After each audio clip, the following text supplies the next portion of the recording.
Hey guys, tonight we're slipping into the scratchy linens of medieval Europe, where the concept of personal space is about as mythical as dragons. You're not alone in your bed, not even close. There's your spouse, your kids, maybe a visiting cousin, and if you're lucky, only one chicken. The mattress is stuffed with straw, the room smells like boiled turnips and damp wool, and the walls are thin enough to hear your neighbor sneeze in Latin. You probably won't survive this century with your sanity intact, let alone a good night's sleep. So, before you get comfortable, take a moment to like the video and subscribe, but only if you genuinely enjoy what I do here. And hey, post your location and local time in the comments. I love seeing where you're tuning in from. Now dim the lights, maybe turn on a fan for that soft background hum, and let's ease into tonight's journey together. You lie down in a medieval home, and the first thing you notice is that the bed isn't really a bed. It's more of a communal sleeping platform. Privacy, as you know it, doesn't exist. Most homes are single-room dwellings, and the hearth is the center of life. You sleep, eat, argue, and occasionally make babies, all within a few feet of each other. The idea of a master bedroom would sound like royal nonsense to the average peasant. Even among the wealthier classes, privacy is a luxury. Curtains might separate sleeping areas, but they're thin and symbolic. Servants bustle in and out, and walls are more decorative than soundproof. You're constantly surrounded by others, family, staff, guests, and the concept of intimacy is shaped by necessity rather than desire. Historians still argue whether medieval people were truly bothered by this lack of privacy or simply adapted to it. Some suggest that communal living fostered stronger family bonds, while others point to the rise of confession culture as evidence of suppressed personal anxieties. Either way, you're not sneaking off for a romantic rendezvous without someone noticing. And speaking of romance, forget candlelit dinners. Courtship is often a public affair, negotiated by families and sealed with livestock. You might be betrothed before you hit puberty, and your future spouse could be chosen based on land holdings rather than charm. Love, if it happens, is a bonus, not a prerequisite. Now, let's talk about the bed itself. It's not just uncomfortable, it's alive. Straw mattresses attract bugs, rodents, and mold. You wake up itchy, sneezy, and possibly sharing your pillow with a beetle named Harold. The wealthier might have feather beds, but even those are prone to mildew and require constant airing. You dream of memory foam, but settle for memories of foam-like straw. And then there's the nightwear. You sleep in your day clothes, which double as your only clothes. Bathing is rare, so the scent of the room is layered. You might wear a nightcap, not for fashion, but to keep lice from nesting in your hair. It's cozy in a please don't touch me kind of way. One quirky detail: some medieval households used bed warmers. Metal pans filled with hot coals slid under the sheets to warm them up. Sounds lovely, until you realize they occasionally set the bed on fire. You drift off to sleep with the comforting thought that your mattress might spontaneously combust. Despite all this, people still manage to find moments of tenderness. A whispered joke, a shared blanket, a stolen kiss behind the curtain. Human connection persists even in the most cramped conditions. And while the architecture doesn't favor romance, the heart finds its own corners. So tonight, as you stretch out in your quiet, climate-controlled room, remember that your medieval counterpart is curled up beside a snoring uncle, a fidgety toddler, and a chicken with insomnia. Sleep tight.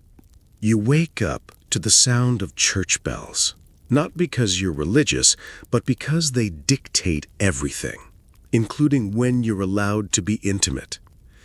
You glance at your spouse and wonder if tonight is one of the 200-plus days the church has declared off-limits for marital relations. Spoiler, it probably is.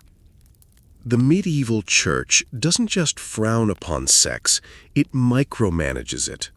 You're not allowed to engage in intimacy on Sundays, feast days, fast days, Lent, Advent, or any day that ends in Y if a bishop's feeling particularly stern. The rules are so intricate that you need a priest and a calendar just to plan a romantic evening. Historians still argue whether these restrictions were widely enforced or mostly ignored. Some records suggest that clergy turned a blind eye, while others show confessions filled with guilt over breaking the rules. Either way, the church's grip on the bedroom is tight, and you're constantly second-guessing your desires. You're told that sex is only acceptable within marriage for procreation and preferably without enjoying it too much. Passion is suspicious, pleasure is borderline sinful. You're expected to approach intimacy like a tax form, methodically, reluctantly, and with a vague sense of dread. And if you're unmarried, forget it. Premarital sex is a moral crime, and fornication is lumped in with theft and heresy. You might be fined, publicly shamed, or forced to do penance. In some towns, women caught in illicit affairs are paraded through the streets with shaved heads or dressed in rags. Men, of course, often get a slap on the wrist and a stern lecture. But here's the twist. People still do it. Behind closed doors, or more accurately, behind thin curtains and under hayloft shadows, desire finds a way. Secret affairs, whispered rendezvous, and coded love notes are part of the medieval landscape. The church may preach restraint, but human nature doesn't always comply. One fringe tidbit?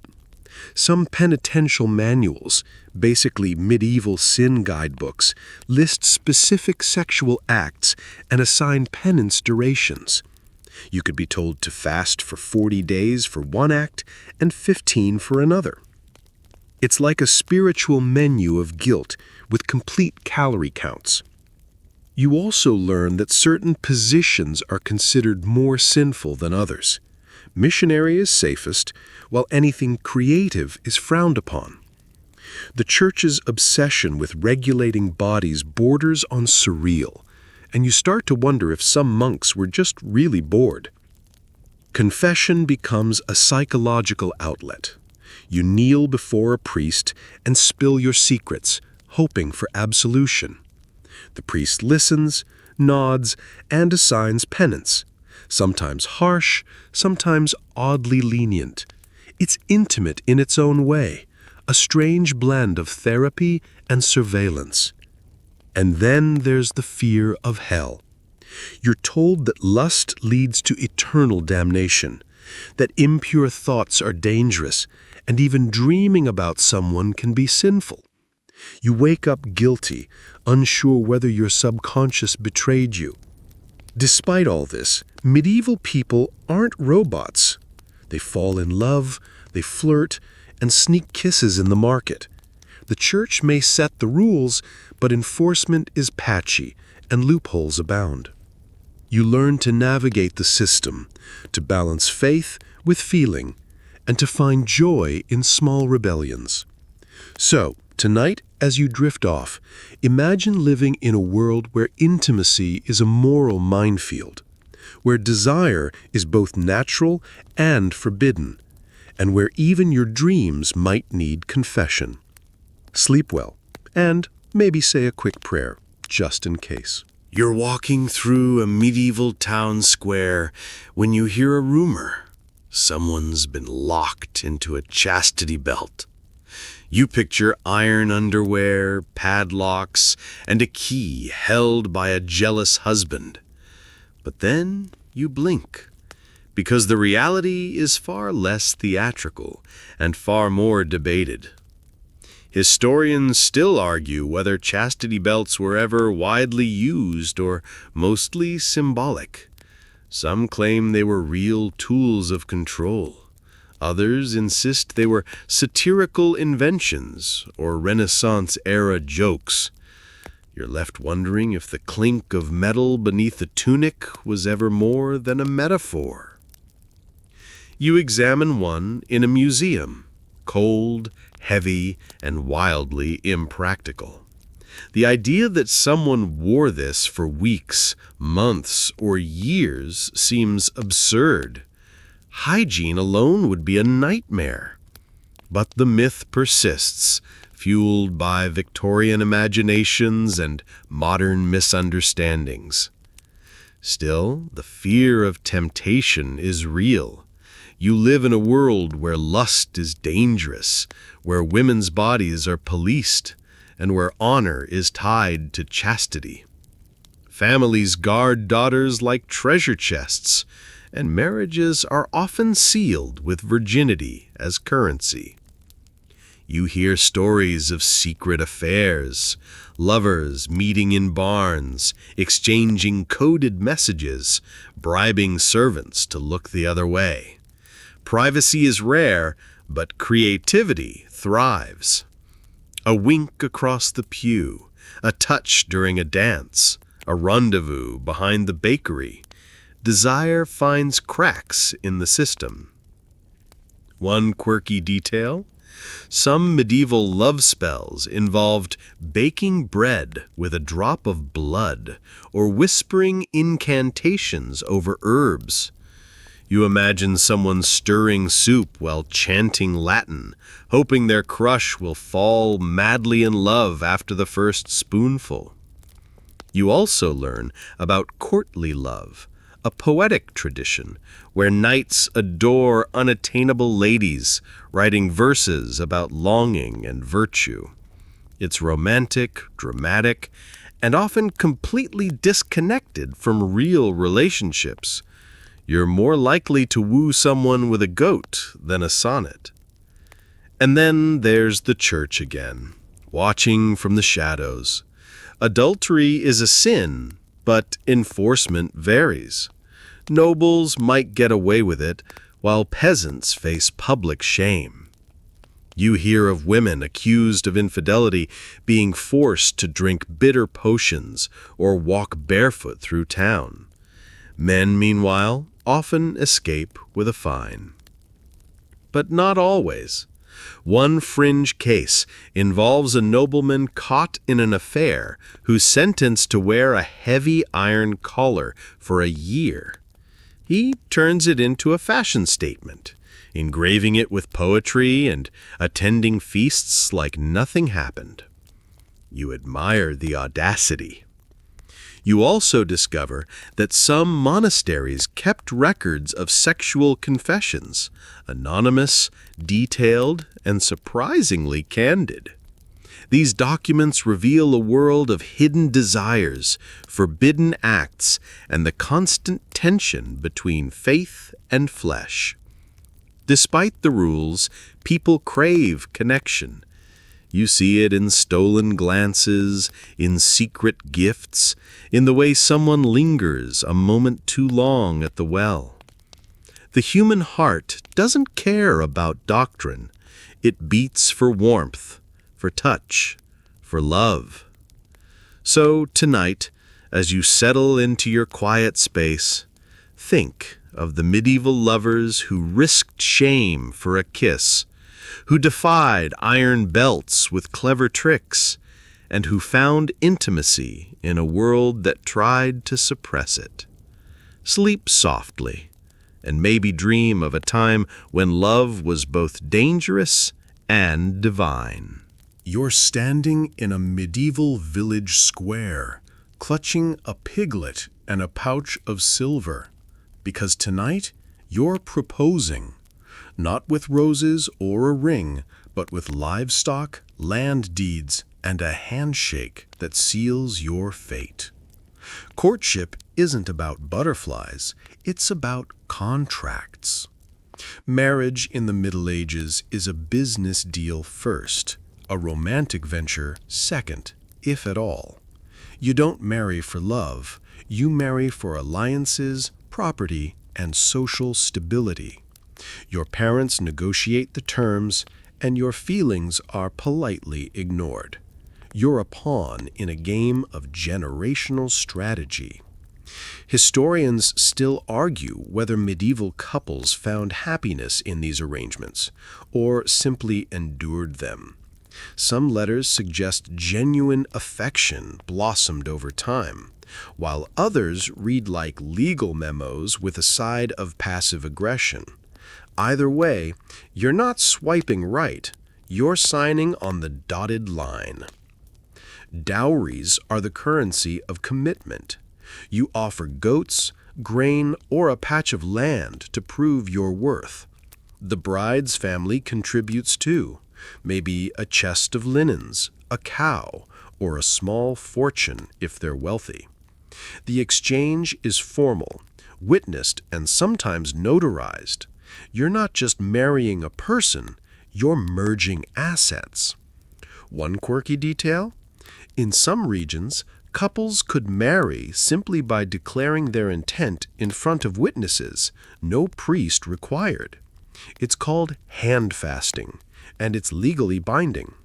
You clasp your hands, say a few words, and boom, you're hitched.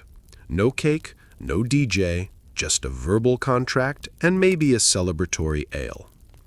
You also learn that love letters exist, but they're stiff, formal, and often dictated by scribes. You might write, "I esteem your virtues and wish to unite our houses," which is medieval form, "I think you're cute and my sheep like your sheep." Romance is buried beneath layers of etiquette and expectation. And then there's the wedding itself. You don't walk down an aisle, you walk to the church porch where the priest blesses your union before you even step inside. The ceremony is brief, the vows are solemn, and the party afterward is the real highlight. You feast, dance, and try not to spill mead on your new in-laws. But not all marriages are equal. Nobles marry for power, peasants for survival. Women often have little say, especially if they're young or poor. You hear of girls married off at 12, their futures decided by fathers and feudal obligations. Consent is a murky concept, and autonomy is rare. Still, people find ways to connect. You hear stories of couples who sneak off to talk, who share jokes in the fields, who build affection slowly, like a fire from damp wood. Love isn't absent, it's just patient, cautious, and shaped by circumstance. One fringe tidbit? Some medieval communities held mock weddings during festivals, where people paired off for temporary unions. It's part game, part ritual, and occasionally leads to real marriages. You imagine a drunken reveler proposing with a turnip and waking up betrothed. You also discover that annulments are possible, but tricky. You might claim impotence, consanguinity, or coercion, but proving it is another matter. The church investigates, asks invasive questions, and sometimes demands physical examinations. You'd rather stay married than endure that ordeal.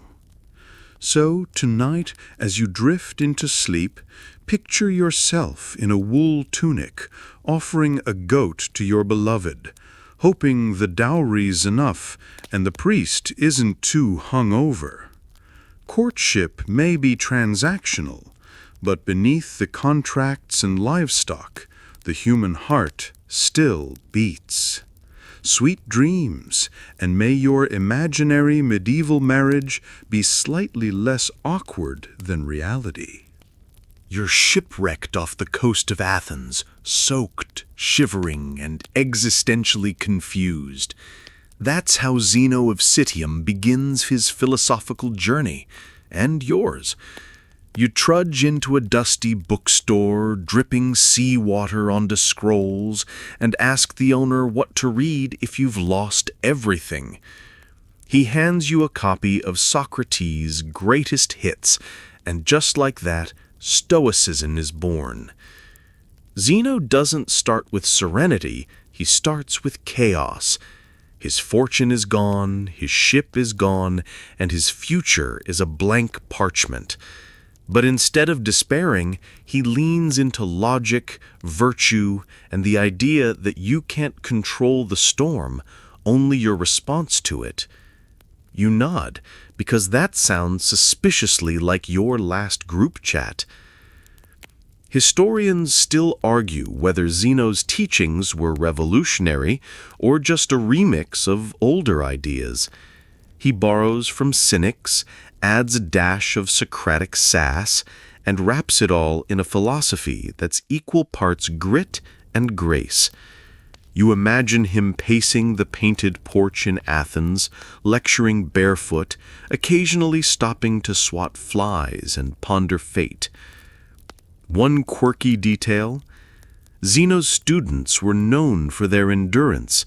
They'd sit through hours of lectures, sometimes in silence, sometimes in heated debate. One disciple reportedly stood so still during a lesson that birds nested in his beard. You wonder if that's dedication or just poor hygiene. Zeno teaches that virtue is the only true good, and everything else, wealth, health, reputation, is indifferent. You're told to accept fate, master your emotions, and act with reason. It's comforting in a "you're not special, but you can be good" kind of way. You also learn that Stoicism isn't about suppressing feelings, it's about understanding them. You feel anger, but you don't let it drive the chariot. You feel fear, but you don't let it steer the ship. You're the captain, not the cargo. Zeno's early followers include Cleanthes, a boxer turned philosopher who writes hymns to Zeus and hauls water by night to fund his studies. You admire his hustle, even if his poetry is a bit heavy on divine flattery. Then there's Chrysippus, who expands Stoicism with logic so dense it makes your brain itch. But we'll get to them later. For now, you sit beside Zeno, watching the sun set over Athens, listening to him explain that suffering is a choice and that peace comes from within. You sip watered wine, scratch a mosquito bite, and wonder if you're ready to be a Stoic. One fringe tidbit: Zeno reportedly died from laughing too hard after tripping and breaking a toe. You imagine him chuckling, saying, "Such is fate," and exiting the world with ironic dignity. It's the most Stoic death imaginable. So, tonight, as you lie in bed, think of the shipwrecked philosopher who turned disaster into doctrine, who taught that you can't control the waves, but you can learn to surf. Sleep gently, and may your dreams be painted in porch-light wisdom. You're sitting cross-legged in a dusty courtyard, squinting at a scroll that's longer than your patience. Chrysippus, the Stoic logician, has written over 700 treatises, and you're determined to understand at least one. Spoiler, you won't, but you'll feel smarter just trying. After Zeno's death, Stoicism doesn't fade, it flourishes.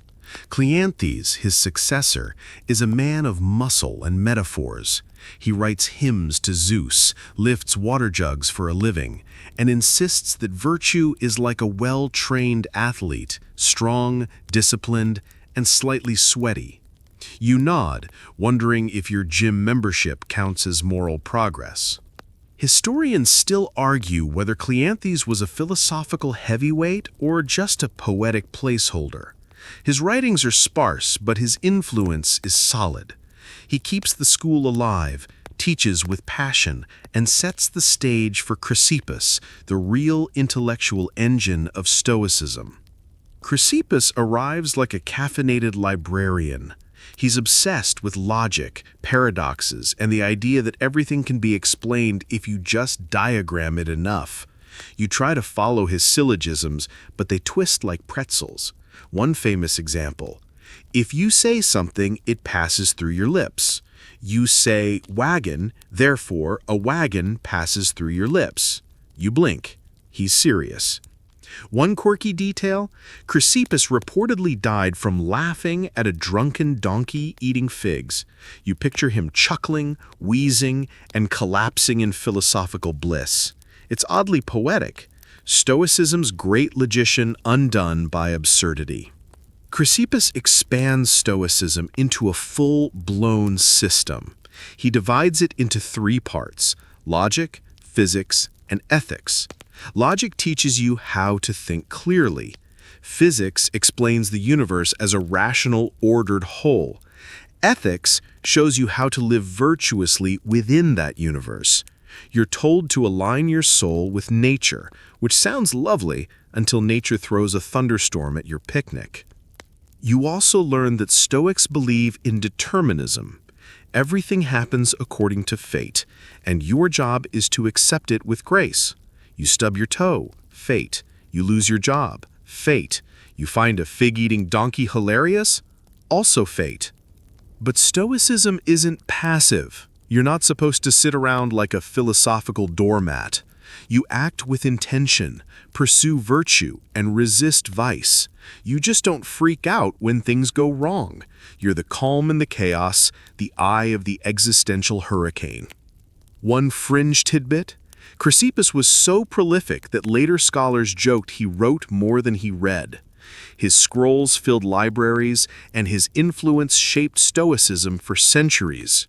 You imagine him scribbling furiously, muttering about syllogisms, and occasionally pausing to feed figs to donkeys. Despite the complexity, Stoicism remains practical. You're told to focus on what you can control: your thoughts, your actions, your attitude.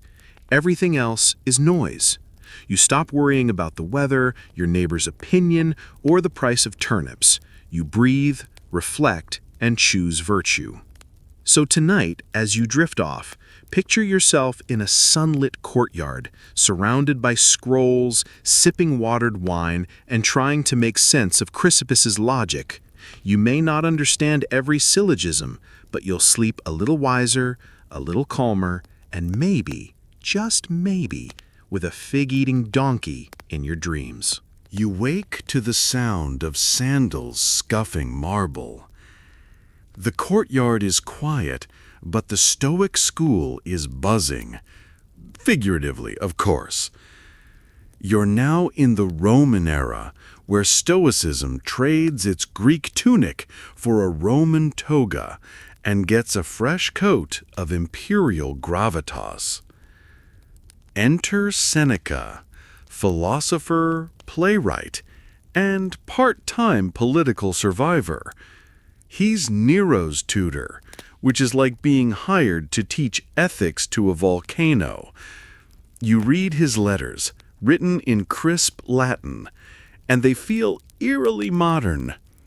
He talks about anxiety, time management, and the importance of not being a jerk. You nod. This guy gets it. Seneca's life is a paradox. He preaches simplicity while swimming in luxury. He writes about detachment while navigating palace intrigue. You picture him scribbling moral advice while dodging assassination attempts. It's stoicism with a side of drama. One of his most famous lines, "We suffer more often in imagination than in reality." You pause. That hits. You think about all the catastrophes you've rehearsed in your head, none of which actually happened. Seneca would have told you to stop mentally doom-scrolling and go take a walk. Then comes Epictetus, the ex-slave turned philosopher. His teachings are oral, passed down by students, and they're blunt, practical, and deeply empowering. He tells you that freedom isn't about status, it's about mastering your own mind. You don't control the world, but you control how you respond. You nod again. Stoicism is starting to feel like emotional aikido. Epictetus is the kind of teacher who'd tell you to stop whining and start reflecting. He'd ask, "Is this in your control? If not, let it go. If yes, act with virtue." You imagine him standing in a modest room, gesturing with calloused hands, reminding you that dignity isn't given, it's cultivated. And finally, Marcus Aurelius, the philosopher emperor. You read his meditations, written not for publication, but as private reflections. They're raw, introspective, and achingly human. He writes about duty, mortality, and the weight of leadership. You feel like you're eavesdropping on a soul, trying to stay grounded while ruling the known world. Marcus reminds you that life is short, that people are flawed, and that virtue is the only true wealth. He writes, "Waste no more time arguing what a good man should be. Be one." You sit with that. It's not just advice, it's a challenge. The Roman Stoics don't just theorize, they live it. Seneca faces exile. Epictetus endures slavery. Marcus leads armies. Yet all three cling to the Stoic core: virtue, reason, and acceptance. You realize Stoicism isn't about being emotionless. It's about being emotionally resilient. One fringe detail? Marcus Aurelius may have written parts of his meditations during military campaigns, possibly while camped in the cold forests of Germania. You picture him by firelight, scribbling thoughts between battles, trying to stay sane in a world of chaos. So you close your scroll, stretch your legs, and reflect. Stoicism has traveled from Greek courtyards to Roman palaces, from abstract logic to lived experience. It's not just a philosophy, it's a toolkit for being human. Tonight, as you drift off, imagine yourself walking beside Marcus Aurelius through a misty battlefield, discussing virtue while dodging arrows. You may not be an emperor, but you're learning to rule your own mind. And that's a victory worth celebrating. The fire crackles low. You're wrapped in a woolen cloak, staring into the embers like they might whisper secrets. You've walked through centuries of Stoic thought, and now you're wondering, what does it mean to live stoically today? You're not dodging Roman assassins or diagramming syllogisms on parchment. You're navigating traffic, inboxes, and existential dread in the checkout line. But the Stoics are still whispering, through podcasts, journals, and minimalist tattoos that say amor fati in delicate cursive. Modern Stoicism is having a renaissance. It's the quiet rebellion against chaos, the philosophical antidote to doom scrolling. You see it in the rise of journaling apps, in CEOs quoting Marcus Aurelius, in athletes visualizing setbacks as training. It's not just trendy, it's timeless. You learn that amor fati means love of fate. Not just acceptance, but affection for whatever life throws at you. You spill coffee on your shirt? Amor fati. You miss your train? Amor fati. You get ghosted by someone who said they liked your playlist? Amor fati. You smile, slightly bitter, but wiser. You start practicing the dichotomy of control. It's deceptively simple. Focus only on what you can control: your thoughts, your actions, your attitude. Everything else, weather, politics, other people's opinions, is outside your jurisdiction. You feel lighter already. You try negative visualization. You imagine losing what you love, not to be morbid, but to appreciate it more. You picture your favorite mug shattered, your job vanished, your cat deciding to move in with the neighbor. You open your eyes and feel grateful. Stoicism teaches you to love what you have while you have it. You also learn about premeditatio malorum, preparing for the worst. You rehearse adversity like a Stoic fire drill. You imagine rejection, failure, embarrassment, not to wallow, but to build resilience. When the bad stuff comes, you're not surprised, you're ready. One fringe tidbit: some modern Stoics take cold showers as a daily discipline. You try it once, it's awful, but you feel oddly proud, like you've wrestled comfort into submission. You towel off, shivering, whispering virtue through chattering teeth. You realize Stoicism isn't about suppressing emotions, it's about mastering them. You feel anger, but you don't let it drive. You feel sadness, but you don't drown in it. You feel joy, but you don't cling. You're learning to surf the emotional waves without wiping out. You start journaling. Each night you reflect: what did I do well? Where did I falter? What can I improve tomorrow? It's not self-criticism, it's self-cultivation. You're pruning your soul like a bonsai tree. And slowly you change. You stop catastrophizing. You stop chasing validation. You stop reacting like a marionette pulled by circumstance.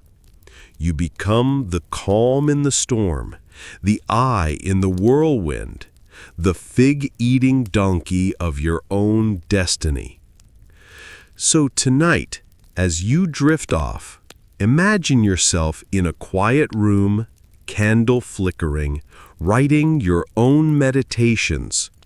You're not a Roman emperor, but you're the ruler of your own mind. You're not immune to chaos, but you're no longer its victim. You're living stoically. And that, dear reader, is a philosophy worth keeping. The candle gutters. You're still awake, but not restless. Your thoughts are slow, deliberate, like a Stoic walking meditation. You've absorbed the teachings, practiced the disciplines, and now you're ready to test them in the wild, the marketplace, the family dinner, the group chat. You begin to notice Stoicism isn't just a philosophy, it's a posture, a way of standing in the world without flinching. You're not trying to be perfect, you're trying to be principled. You're not chasing serenity, you're cultivating it. You face a minor crisis, your project is rejected. Old you would spiral, new you pauses. You ask, is this in my control? No. Can I respond with virtue? Yes. You breathe, you reflect, you move forward. You're not numb, you're composed. You start seeing stoicism everywhere, in the barista who smiles despite the rush, in the friend who forgives without drama, in the stranger who picks up litter without applause. These are quiet Stoics, unbranded but unmistakable. You also notice the limits. Stoicism isn't a cure-all. It doesn't fix injustice or erase grief, but it gives you tools, mental armor, emotional scaffolding, philosophical ballast. You're not invincible, but you're less fragile. You read critiques. Some say Stoicism is too cold, too detached. You consider this, but you realize Stoicism isn't about being unfeeling, it's about feeling wisely. It's not about rejecting joy, it's about not being enslaved by it. You smile. That nuance matters. One fringe detail? Some modern Stoics host Stoic Week, where people live by Stoic principles for 7 days. You imagine themed journals, daily reflections, and awkward attempts to quote Epictetus in traffic. You'd try it. You'd probably love it. You begin crafting your own Stoic rituals. A morning mantra. Today I will meet people who are rude, selfish, and ignorant. I will not be surprised. A midday check-in. Am I acting with reason and virtue? An evening review. What did I learn? You start seeing setbacks as training. You miss a deadline? Practice patience. You get criticized? Practice humility. You feel envy? Practice gratitude. Life becomes a dojo, and you're the philosophical black belt in progress. You also embrace the Stoic paradox, caring deeply while appearing indifferent. You care about justice, but you don't rage. You care about love, but you don't cling. You care about truth, but you don't preach. You're learning to hold things lightly, but not loosely. And finally, you begin teaching, not formally, but through example. You respond calmly. You listen generously. You act with integrity.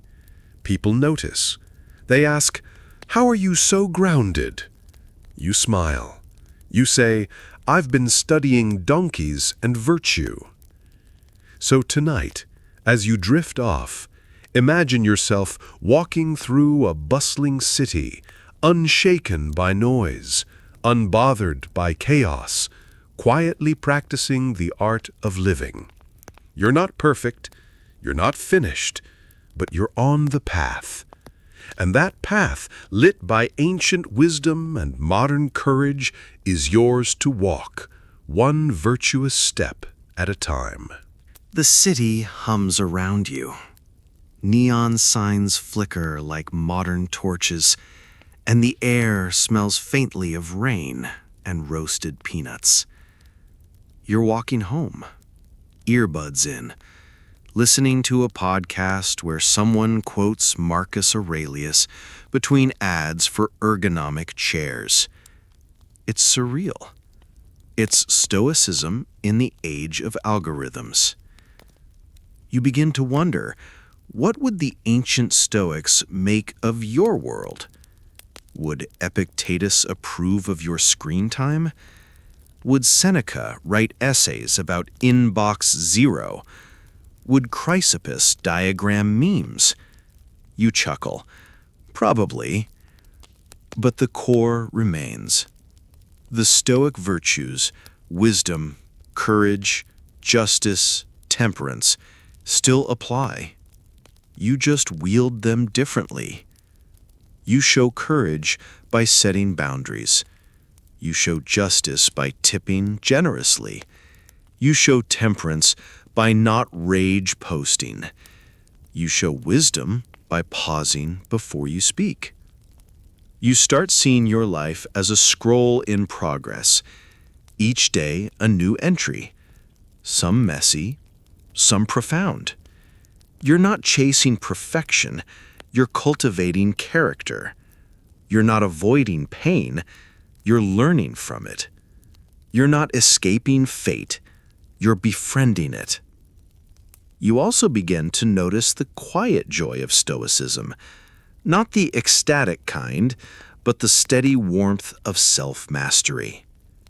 You feel it when you resist gossip, when you forgive without fanfare, when you choose silence over sarcasm. It's subtle, but it's real. One fringe tidbit: some Stoics carry coins engraved with reminders, memento mori, amor fati, eudaimonia. You consider getting one, not as a fashion statement, but as a tactile anchor, a small, heavy truth in your pocket. You start mentoring others. A friend vents about work. You listen, then ask, what's in your control? They pause. They reflect. They thank you. You realize Stoicism isn't just personal, it's relational. You're not just improving yourself, you're elevating others. You also embrace the Stoic art of dying well.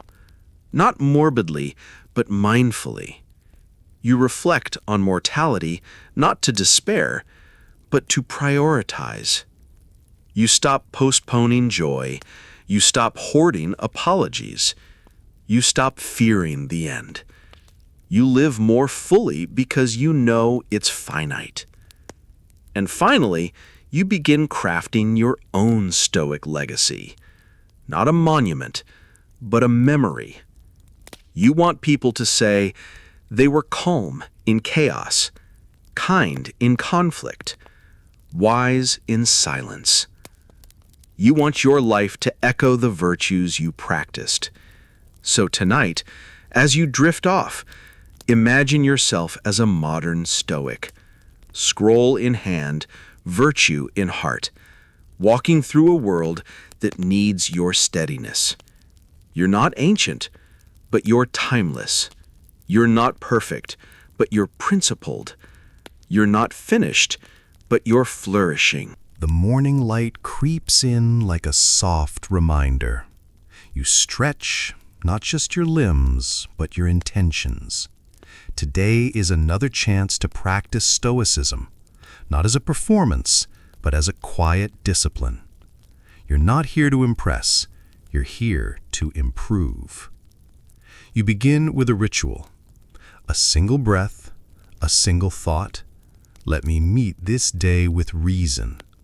It's not dramatic, it's not cinematic, but it's yours, and it sets the tone. You check your messages. One is passive-aggressive, another is urgent, a third is just a meme of a cat dressed as Marcus Aurelius. You smile, you pause, you choose your response, not out of impulse, but out of principle.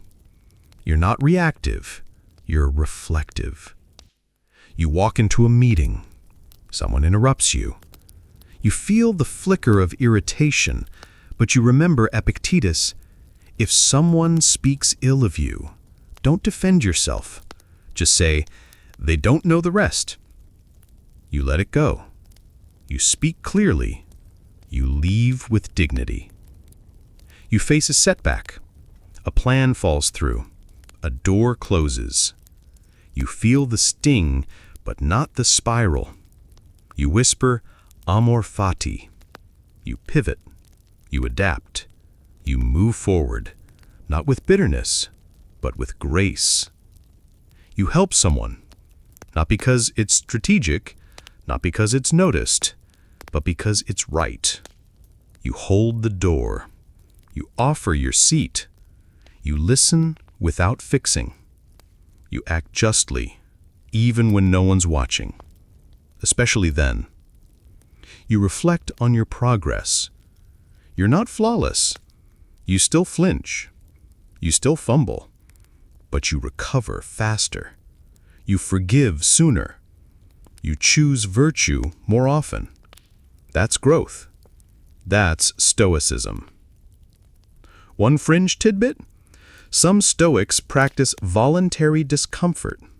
Fasting, silence, cold exposure, not to suffer, but to strengthen. You try skipping lunch. You feel hungry, but not helpless. You realize comfort is a luxury, not a necessity. You feel oddly empowered. You end the day with a journal. You write, what did I do well? Where did I falter? What will I do tomorrow? It's not self-flagellation, it's self-tuning. You're not punishing, you're polishing.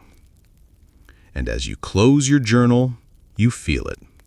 The quiet pride of living intentionally. You didn't conquer the world, but you didn't let it conquer you either. You stayed steady, you stayed kind, you stayed true. So tonight, as you drift off, imagine yourself as a lighthouse. Not flashy, not loud, but unwavering. You're guiding others by example. You're illuminating virtue in a foggy world. You're living stoically, one breath, one choice, one day at a time. The stars are out, scattered like ancient punctuation across the night sky. You're sitting on your balcony, sipping something warm, wrapped in the kind of silence that feels earned. You've spent days, maybe weeks, walking the Stoic path. Now you're not just practicing it, you're embodying it. You begin to notice how Stoicism has rewired your instincts. You no longer flinch at inconvenience. You no longer chase applause. You no longer fear discomfort. You've become the kind of person who pauses before reacting, who listens before judging, who chooses virtue over victory. You're not detached, you're deliberate. You feel everything, but you don't let everything steer you. You've become the pilot of your own soul, navigating storms with a compass carved from ancient truths. You revisit the 4 cardinal virtues. Wisdom. You've learned to discern what matters. You no longer argue over trivialities. You seek clarity, not cleverness. Courage. You've faced discomfort without flinching. You've spoken truth when silence was easier. You've stood firm when retreat was tempting. Justice. You've acted fairly, even when no one demanded it. You've given more than you've taken. You've treated others as fellow travelers, not obstacles. Temperance. You've resisted excess. You've chosen restraint over indulgence. You've found joy in simplicity. You realize Stoicism isn't about being unshakable. It's about being unshaken. It's not about suppressing emotion. It's about elevating reason. It's not about escaping life. It's about engaging with it fully, wisely and bravely. One fringe tidbit? Some Stoics write their own epitaphs, not to be morbid, but to clarify their legacy. You try it. You write, "They lived with reason. They acted with virtue. They left the world steadier than they found it." You read it back. It feels right. You also begin to see Stoicism as a kind of quiet rebellion against chaos, against consumerism, against the tyranny of impulse. You're not just living, you're resisting. You're not just surviving, you're sculpting. And finally, you understand. Stoicism isn't a destination, it's a rhythm, a cadence, a way of being that deepens with time. You'll falter, you'll forget, but you'll return because the path is always there, quiet, steady, waiting. So tonight, as you drift off, imagine yourself as a scroll still being written. Each day, a new line. Each stroke, a new choice. You're crafting a life of virtue, one breath at a time. And that, dear reader, is the art of living stoically. The scroll is nearly full. You feel it, not as an ending, but as a soft tapering, like the final notes of a well-played lyre fading into the hush of reflection. You've walked through the foundations, the figures, the practices, and the paradoxes.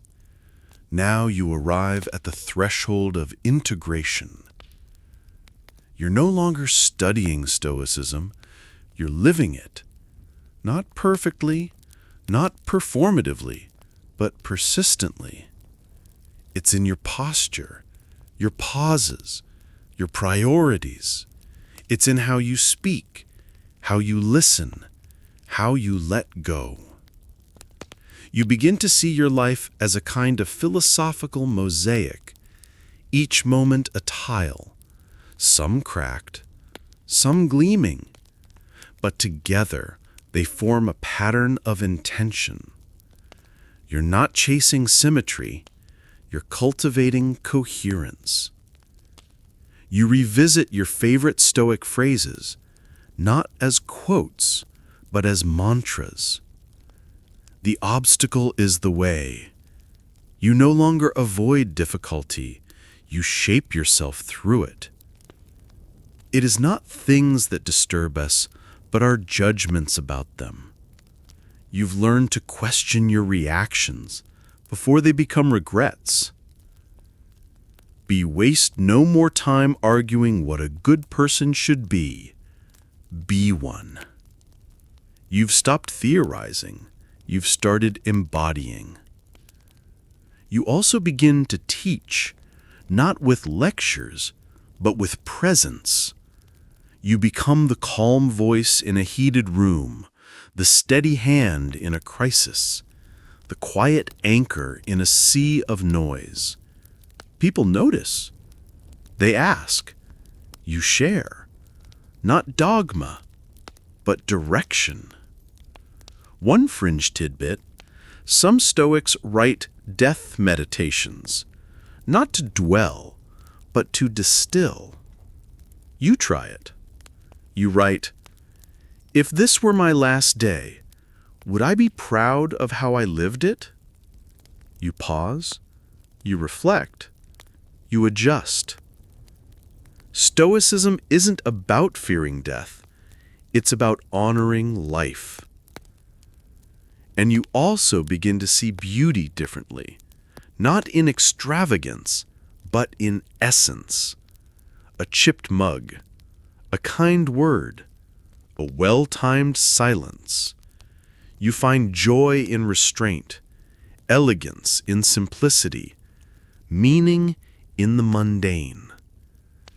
And finally, you understand, Stoicism isn't a shield, It's a lens. It doesn't protect you from life. It helps you see it clearly. It doesn't numb you. It sharpens you. It doesn't isolate you. It connects you to nature, to reason, to others. So tonight, as you drift off, imagine yourself as a quiet flame, steady, warm, illuminating. You're not here to blaze. You're here to endure, to guide, to glow. Your scroll may be ending, but your practice is just beginning. And that, dear reader, is the quiet brilliance of a life well lived. The scroll is rolled and tucked away, but the ink is still fresh in your mind. You're no longer a visitor in the Stoic world. You're a resident. You've built a home in its principles, furnished it with reflection, and lit it with the steady flame of virtue. Now comes the final layer, legacy. Not the kind carved in marble or shouted from podiums. The Stoic legacy is quieter. It's the ripple you leave in others, the steadiness you offer in storms, the wisdom you pass on, not as doctrine, but as example.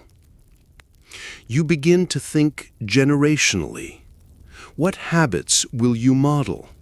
What values will you transmit? What kind of ancestor are you becoming? You write a letter, not to anyone in particular, but to the future. It reads, I lived deliberately. I chose virtue over comfort, clarity over chaos, and kindness over conquest. I did not master the world, but I mastered myself, and that was enough. You seal it. You smile. You've become the kind of person who writes letters to time. You also begin to see Stoicism as a kind of quiet art, not of painting or poetry, but of presence. You sculpt your days with intention. You compose your responses with care. You curate your attention like a gallery of meaning. One fringe tidbit? Some Stoics practice view from above, a meditation where you imagine yourself from a great height, then zoom out to see your city, your country, your planet. You try it. You feel small, but not insignificant. You feel humbled, but not erased. You feel connected. You realize Stoicism isn't about shrinking. It's about situating. You're not the center of the universe, but you're a meaningful part of it. And that's enough. You begin to simplify, not to escape, but to clarify. You declutter your space. You streamline your commitments. You say no more often, not out of rejection, but out of respect.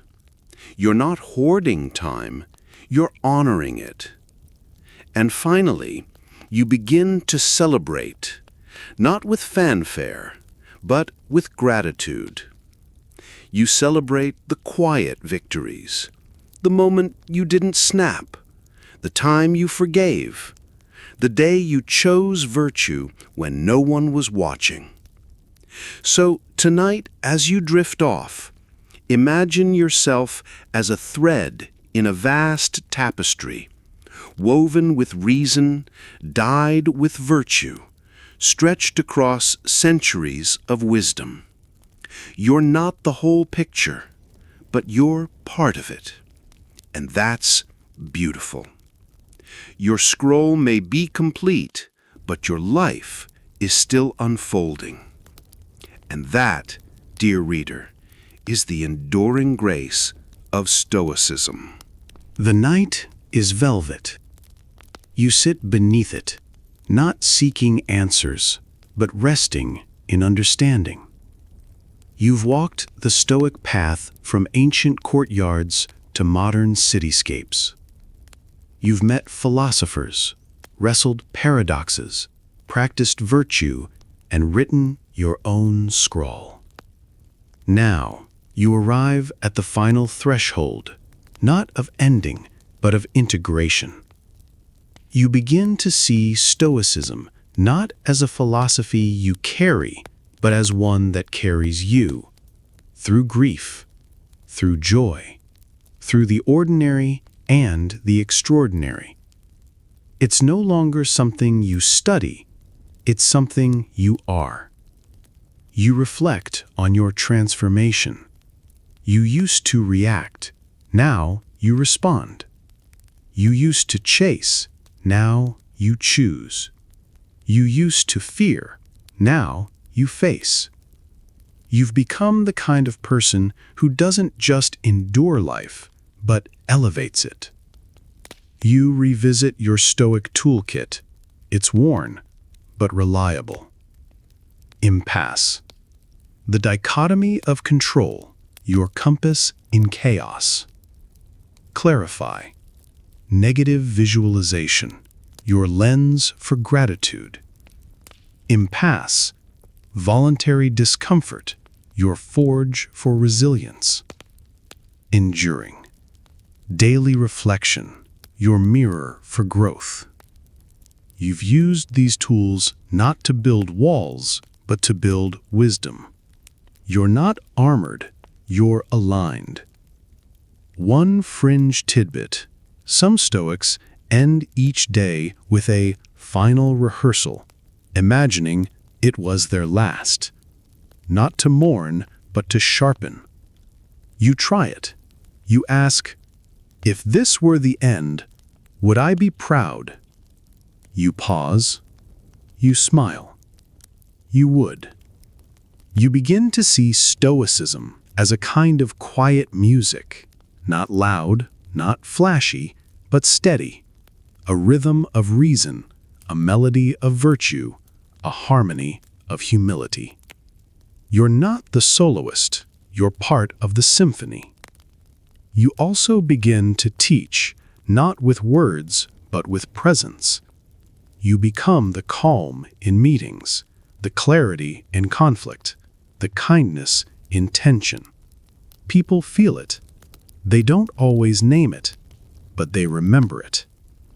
And finally, you understand. Stoicism isn't about escaping emotion. It's about elevating it. It's not about suppressing humanity. It's about refining it. It's not about being untouched. It's about being untouchable in your principles.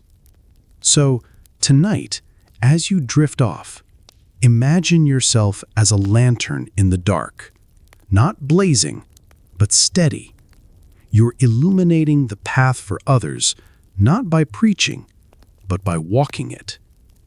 Your scroll may be closed, but your life remains open.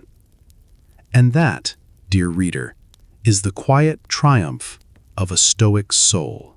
The lantern flickers, but it does not fade. You've reached the quiet plateau beyond practice, where Stoicism becomes instinct. You no longer ask, what would Marcus do? You simply act, and your actions echo the answer. You begin to notice how your presence changes rooms, not by volume, but by gravity. You speak less, but with more weight. You listen more, but with sharper ears. You've become the kind of person whose silence is as instructive as their speech. You revisit the Stoic paradoxes not to solve them, but to sit with them. To care deeply, yet remain detached. To act boldly, yet accept outcomes. To love fate, yet shape your choices. These aren't contradictions, they're tensions to be held, like a lyre string, tight enough to resonate, loose enough to endure. You also begin to see Stoicism as a kind of stewardship, not of possessions, but of perspective. You steward your attention, your reactions, your influence. You're no longer trying to control the world, you're curating your place within it. One fringe tidbit: some Stoics adopt philosophical minimalism, not just in possessions, but in opinions. You try it. You stop arguing for sport. You stop correcting for ego. You speak only when it adds clarity, not clutter. You feel lighter. You reflect on your relationships.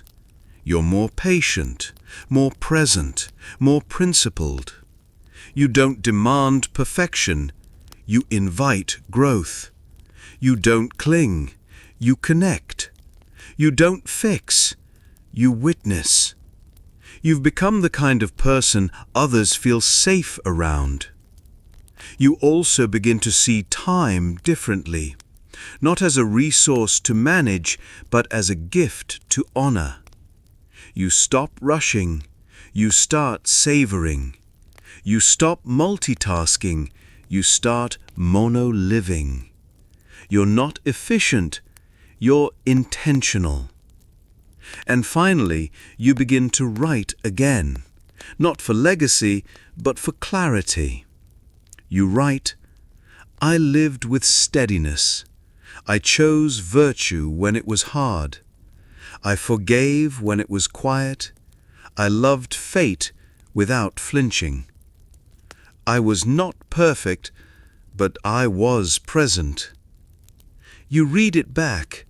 It feels like a life. So tonight, as you drift off, imagine yourself as a quiet mountain, weathered, rooted, enduring. You're not untouched by storms, but you remain unmoved in your essence. Your scroll may be complete, but your story continues. And that, dear reader, is the enduring rhythm of a Stoic life.